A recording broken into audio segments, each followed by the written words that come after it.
Senhor Giovanni, muito obrigado por atender aqui a Rádio Bandeirantes. Um bom dia para o senhor. Bom dia, Agostinho. Obrigado pela oportunidade. Um bom dia a todos. Bom, de fato ali é uma região propensa a esse tipo de situação, pelo que a história mostra. Esse evento que aconteceu na terça-feira, ele foi muito além do esperado ou ele podia ser evitado, seria muito dizer, mas pelo menos minimizado, senhor Giovanni? Olha, Agostinho, de fato foi um evento excepcional.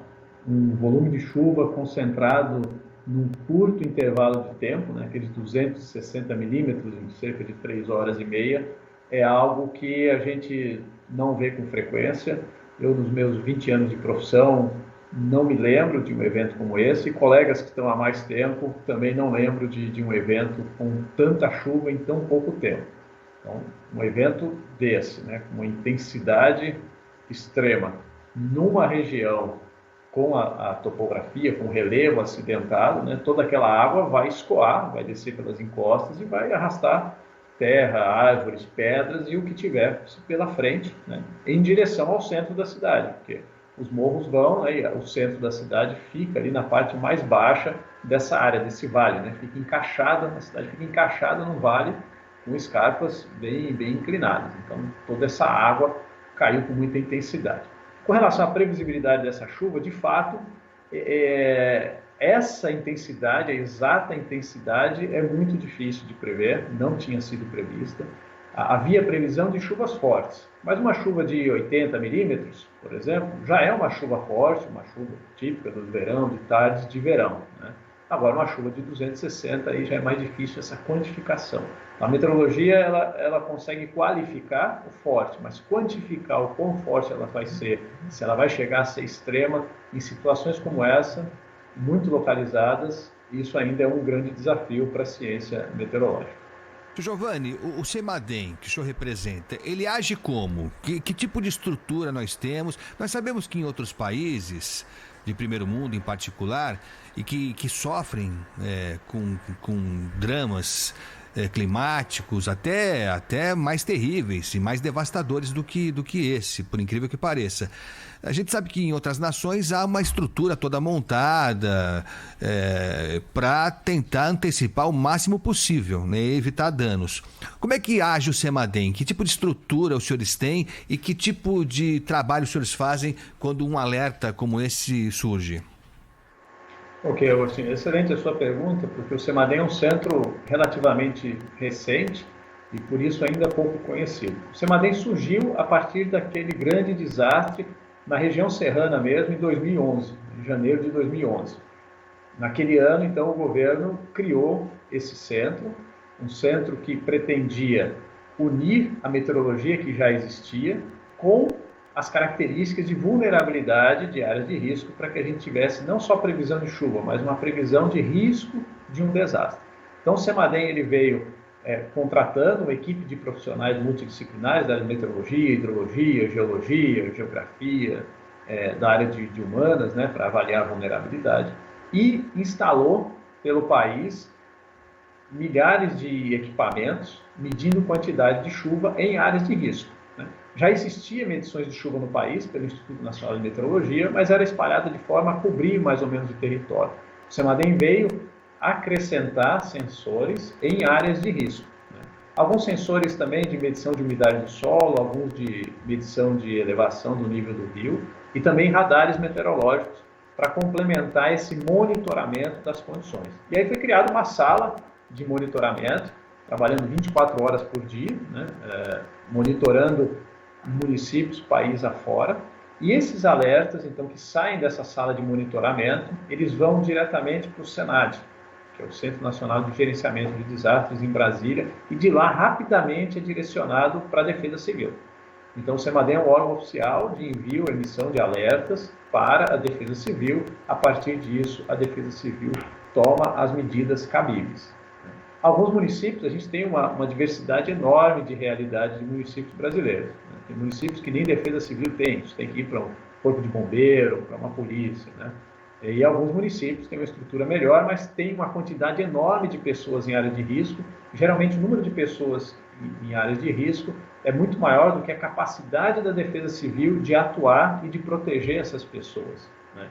A cidade de Petrópolis é uma dessas, né? A gente tem informação, o mapeamento do CEMADEM mostra um número de áreas de risco impressionante. São 525 áreas de risco na cidade de Petrópolis, né? Algumas delas foram afetadas por essa chuva, nem foram todas, né? Então, é um trabalho, realmente um desafio enorme, tanto de prever esse tipo de eventos com antecedência suficiente, e mesmo tendo essa previsão com antecedência, é o trabalho depois da Defesa Civil de conseguir proteger e tirar todas essas pessoas das áreas de risco. E nesse caso em particular, desse incidente da terça-feira, com que antecedência a Prefeitura de Petrópolis foi avisada pelo SEMADEM? Nessa cadeia toda de informação, eles souberam na Prefeitura de Petrópolis que haveria um evento fora do normal com quantas horas de antecedência? Olha, os alertas do CEMADEM têm 3 níveis: o moderado, o alto e o muito alto, né? Um dia antes, 24 horas, existia a perspectiva de que houvesse, né, chuvas fortes, né? Então, qualitativamente, existia essa expectativa. 24 horas antes, um alerta moderado. Um alerta moderado ainda não justifica uma evacuação, né? Na tarde da terça-feira, quando houve a chuva, então, quando começou a se formar essa tempestade, já estava começando a chover, então esse alerta subiu para o nível alto, né? Pouco tempo antes da tragédia, um tempo provavelmente insuficiente para a Defesa Civil agir de forma eficiente e conseguir retirar as pessoas daqueles locais, né? E aí depois, durante a chuva com todo aquele acumulado, o nível subiu ainda mais e nesse momento está em nível muito alto. O que deu errado, então? Por que o CEMADEM não conseguiu identificar com a antecedência necessária que a coisa seria nessa proporção? A característica do evento de chuva, né? A raridade dele, a extremidade dele. A meteorologia não é capaz de prever uma chuva dessa intensidade, tão rápida e tão localizada. Nenhuma tecnologia, nenhuma delas, nem que existe fora do país, não existe hoje estrutura capaz de identificar isso em parte nenhuma do mundo. Olha, os países desenvolvidos estão um pouco mais avançados, né? Eles rodam modelos que a gente chama os modelos matemáticos de previsão de tempo com uma resolução maior, eles assimilam informações de radares meteorológicos, então eles possivelmente teriam conseguido antecipar um pouco mais a previsão dessa chuva. Não sei se com essa extremidade teria sido suficiente para salvar essas vidas, tirar as pessoas, mas certamente com mais tecnologia é possível antecipar um pouco mais a previsão de eventos como esse. A pergunta que eu faço o receio é esse: se acontecer de novo um fenômeno dessa forma, com essas características, o CEMADEM de novo não vai conseguir alertar com o tempo necessário? Provavelmente não. Uma chuva dessa, com essas características, provavelmente não. A nossa sorte é que uma chuva dessa não ocorre com frequência. Essa mesmo em Petrópolis, a gente, no histórico de 90 anos, não temos registros de outra chuva como essa. Então a gente torce para que ela demore mais de 90 anos para acontecer de novo. E torce para que antes desses 90 anos se tire gente do alto do morro, né? Porque essa chuva é forte, ela provoca estrago e pelo que o senhor disse, provocaria mesmo, mas esse número de mortes seguramente seria diminuído bastante se não morasse gente em local que não é para morar gente, né? Certamente, a ocupação do espaço, né, o uso e ocupação do solo faz toda a diferença. O desastre, ele não é só resultado de um processo natural. O processo natural, ele é apenas um fenômeno natural. Agora, quando ele atinge áreas vulneráveis, né, quando ele pega a vulnerabilidade social, aí é que tem um desastre. Então, o trabalho nosso, além de procurar avançar nas tecnologias e no conhecimento dos processos, na previsão de chuvas fortes, em paralelo, tem que ter o trabalho também de redução dessa vulnerabilidade, né? E uma das maneiras de fazer é tirando essas pessoas dali, impedindo que novas pessoas ocupem áreas que são de risco, né? Então, não só tirar da onde já tem, mas não deixar ocupar outras áreas, e também com educação, né? Com educação, a gente está vendo aí nessa imagem da ponte, por exemplo, uma grande quantidade de lixo, né? Um evento dessa magnitude, o lixo faz uma diferença, mas não tanto. Mas em muitos outros eventos de chuva, porque a gente usa esse evento também para aprender e para tentar proteger as pessoas em outros eventos onde a previsibilidade é maior. Então, o lixo que é jogado, que é deixado nas ruas, ele atrapalha muito a drenagem da água da chuva, né? Ele favorece a formação de alagamentos, né? Ele dificulta essa água escoar, então ele atrapalha também. E os treinamentos, né? Treinamentos e simulações com a população, para que ela esteja preparada. Assim que venha uma sirene, que venha um alerta, ela possa desocupar as áreas e saiba para onde ir, né? O caso de Petrópolis foi especial, foi extraordinário, né? Nem teria, alguns dos abrigos foram também atingidos pelo desastre, né? Então é possível que nem teria aonde colocar de forma segura tanta gente de tantas áreas de risco, né? Foi um caso de fato excepcional. Nós estamos conversando com o senhor Giovanni Dolife, que é coordenador geral de operações do CEMADEM, é o Centro de Monitoramento e Atenção de Desastres Naturais. Senhor Giovanni, o senhor disse, é um pouco assustador, né? Saber que de repente, num dia X, a natureza resolve provocar algo que nunca tinha sido registrado, né? Isso indica o quê? Efeitos como esse, fora do comum, fora do normal, inesperados, sem registro na história, eles estão acontecendo com mais frequência? Eles podem acontecer em outros locais? Ou não dá para prever e é exagero o que eu estou dizendo? Olha, a gente observa, né, já há algumas décadas, uma subida, uma elevação na temperatura média do planeta. Um planeta mais aquecido, né, ou seja, com a temperatura mais alta, é compatível com uma maior frequência de eventos extremos, né? Então, eventos como esse, ou mesmo que não sejam tão intensos como esse, tendem a acontecer, né? A gente observa essa tendência de acontecerem com maior frequência. E aí, se a gente combinar essa questão da natureza, né? A natureza produzindo uma maior frequência de extremos, com uma ocupação desordenada do espaço, isso é uma combinação perigosa que pode levar a um aumento de situações trágicas como essa que a gente está vendo. O senhor disse que não há registro de algo parecido nessa magnitude do que aconteceu na terça-feira em Petrópolis. Mas em 2011 foi algo assustador também. Foi algo assustador, com um número muito maior de pessoas atingidas, né? Porque não foi só o município de Petrópolis naquela oportunidade que sofreu com a chuva. E o CEMADEM, o senhor disse, também surgiu muito a partir daquilo tudo. Na comparação, a chuva que atingiu a região serrana em 2011 foi muito menor do que aconteceu esse ano aqui em Petrópolis? Ela não foi muito menor, mas foi menor, foi menos intensa. Essa chuva, a gente teve 260 milímetros ali em praticamente 3 horas e meia, né? Entre 3 horas e meia e 4. E naquele evento lá, a gente teve Nova Friburgo, foi o registro da chuva mais intensa, foram 241 milímetros em aproximadamente 7 horas, né? No intervalo de tempo maior. Então, essa chuva foi no intervalo de tempo mais volumosa, né? Ela aconteceu num intervalo mais curto e com maior volume. Isso dá uma energia muito maior, é uma carga, é um peso, né? Cada milímetro de chuva, para a gente ter uma ideia, é 1 litro de água num metro quadrado. 260 milímetros são 260 litros de água por metro quadrado. São também 260 quilos, né? Então, não é só água, né? É um peso que está caindo e cai com velocidade, né? Essas gotas caem com velocidade. Então, quando elas batem naquelas encostas inclinadas, é uma energia extrema, né? É uma energia muito grande que arrasta tudo aquilo para baixo. Então, e dessa vez foi numa área muito menor, foi numa parte do município, né? Não foi nem todo o município de Petrópolis.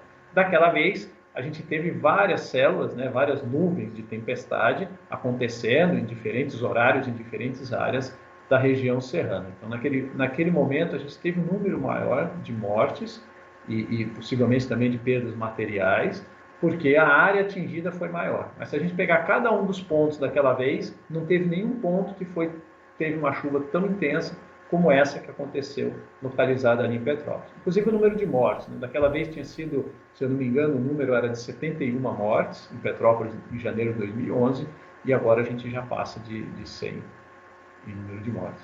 É, 126 pela última contagem, mas que deve ser superada já já, infelizmente. Senhor Giovanni Dolif, que é coordenador geral de operações do Semadem, o que dá para tirar de lição disso tudo? E eu nem vou me reportar de novo a questão das pessoas morando em áreas de risco, penduradas num local em que não devia ter ninguém. Isso é uma questão social que tem que ser tratada com prioridade, né? Tem que ser tratada com prioridade. Mas do ponto de vista técnico, de previsão do tempo, de contenção de estragos provocados por essas alterações climáticas, a gente pode fazer o que daqui para frente? Tem nova tecnologia para ser adquirida? Essa ligação do Semadem com a ponta final, a Defesa Civil, que o senhor disse que em alguns lugares é bem frágil, né? A Defesa Civil em alguns municípios nem existe. O que dá para a gente melhorar daqui para frente, a partir do que aconteceu em Petrópolis? Olha, Agostinho, eu acho que a direção ela já é mais ou menos conhecida, tanto do ponto de vista tecnológico, como do ponto de vista de planejamento urbano, de políticas públicas, né? O que falta, eu acho que é a gente colocar mais intensidade nesse avanço e nessas melhorias. De 2011 para cá, a própria existência do Semadem e o monitoramento disso, emissão de alertas, coisa que não existia antes, né? Já foi um avanço. Então, a gente percebe que ao longo dessa década, os eventos que aconteceram tiveram uma resposta mais rápida, eventos não tão extremos como esse, mas eventos de grande magnitude, como a gente teve em janeiro de 2020, em Minas Gerais, né? Foi um evento de grande magnitude, atingiu uma área até maior do que a região serrana em 2011, e com grandes volumes de chuva também, chuvas de mais de 100, de 200 milímetros também acumulados em 24 horas, né? Só que um pouco mais distribuída, mas com inundações, com grandes prejuízos e com o número de mortes bem menor. Naquele janeiro também a gente esteve na região metropolitana de Belo Horizonte, cenas impressionantes da água rompendo vias de drenagem da cidade, rompendo asfalto, né? Foram chuvas recorde também na cidade, né? E naquele momento aquelas chuvas eram um pouco mais previsíveis, então teve uma mobilização, uma articulação de entidades relacionadas ao Sistema de Defesa Civil Nacional, do qual o Semadem faz parte, a gente tem outras instituições, e isso permitiu uma mobilização da Defesa Civil muito maior e a gente percebe uma mitigação dos impactos, né, com relação a isso. Então, ao longo dessa década, a gente avançou, a gente está avançando, mas a gente percebe que ainda existem situações, né, que são mais extremas, mais difíceis de serem resolvidas, de serem previstas e mitigadas, e que precisam ter esse investimento nas duas direções, uma na ciência e tecnologia, e na meteorologia a gente pode avançar investindo pesado, né? A gente tem centros de meteorologia no país que podem desenvolver essa previsão numérica, essa previsão matemática, melhorar ela, e uma técnica, um exemplo aqui que eu vou dar de uma técnica meteorológica que pode ajudar a melhorar isso, é assimilar dados de radar meteorológico, né?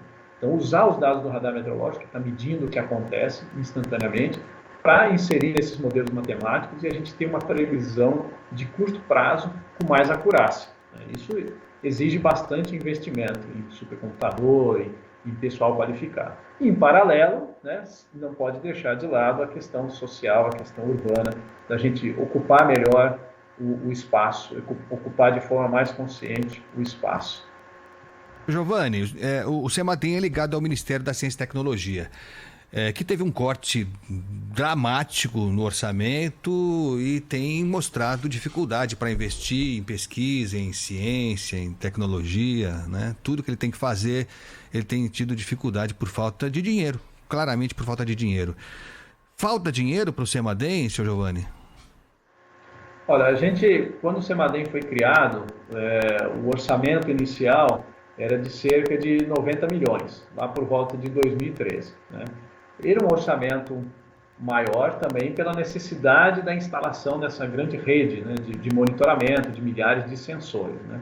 No último ano, esse orçamento foi da ordem de 18 milhões, 20% do que tinha sido. Foi uma diminuição gradativa, né?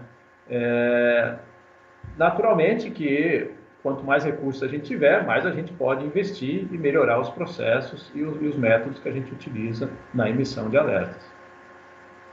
De 90 para 18, foi isso? Isso. Um corte e tanto, né? Um corte e tanto, mais um. Ele veio gradativo, né? Não É. foi só nesse ano, foi diminuindo Para ir gradativamente. sofrendo aos poucos, né? Vai sofrendo aos poucos. Você vai cortando até chegar no limite.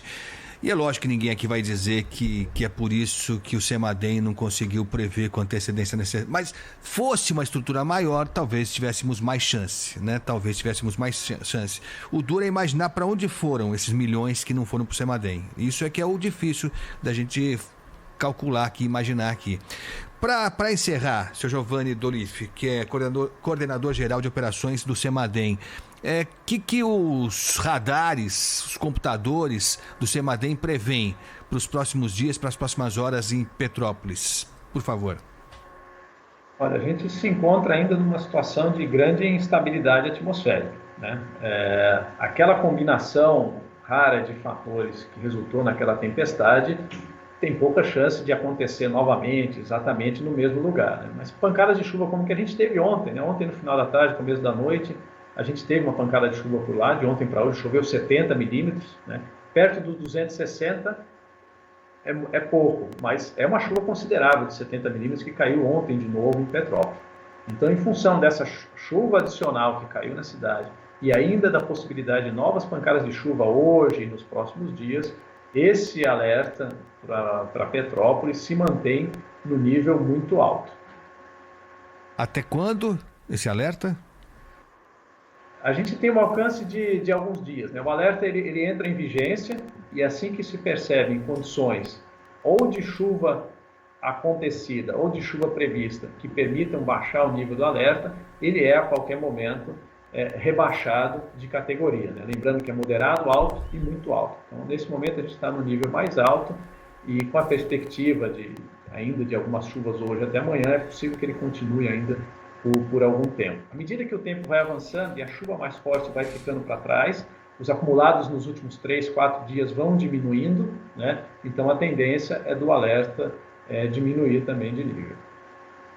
Perfeito. Agradeço demais o coordenador geral de operações e modelagem do Centro de Monitoramento e Atenção de Desastres Naturais, o Semadem, o Giovanni Dolife. Muito obrigado por atender a Rádio Bandeirantes e um bom dia para o senhor.